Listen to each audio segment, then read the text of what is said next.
भोंदू बाबा अशोक खरात फाईल्स ही Jeffrey Epstein files सारखीच आहे.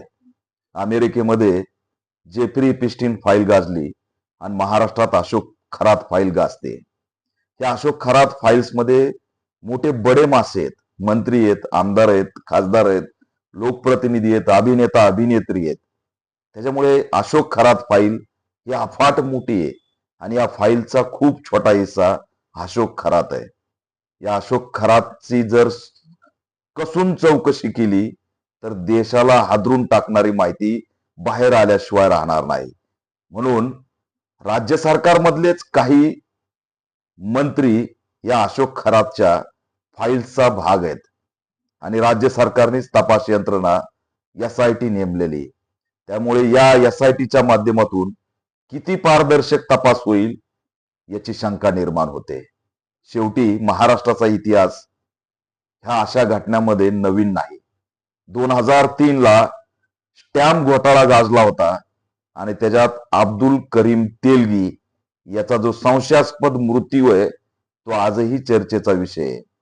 अब्दुल करीम तेलगी जर बोलला असता तर स्टॅम्प घोटाळा जो 30,000 कोटीचा होता तो अनेकांना त्या ठिकाणी संपून टाकल्याशिवाय राहिला नसता आणि तशीच अवस्था अशोक खरात फाईल्सची आहे. त्याच्यामुळे अशोक खरातचा अब्दुल करीम तेलगी होण्याची शक्यता नाकारता येणार नाही. जेफ्री इपिस्टीन अमेरिकेचं प्रकरण असलं तरी अमेरिकेत सुद्धा जेफ्री इपिस्टीनला जेलमध्ये संशयितरित्या संपवण्यात आलेलं आहे. अशोक खरातचा अब्दुल करीम तेलगी न होता सखोल चौकशी होऊन या राज्यात आया बहिणींना या ठिकाणी भोंदू बाबाच्या माध्यमातून आणि अनेक प्रकरणाच्या माध्यमातून आर्थिक उलाढालीच्या माध्यमातून जे काही कांड आहे ते बाहेर आलं पाहिजे तरच या अशोक खरात फाईलला महत्व राहणार आहे. परंतु मला वाटत नाही की एसआयटीला अशोक खरात फाईल्स मध्ये असलेले बडे मासे काम करू देतील.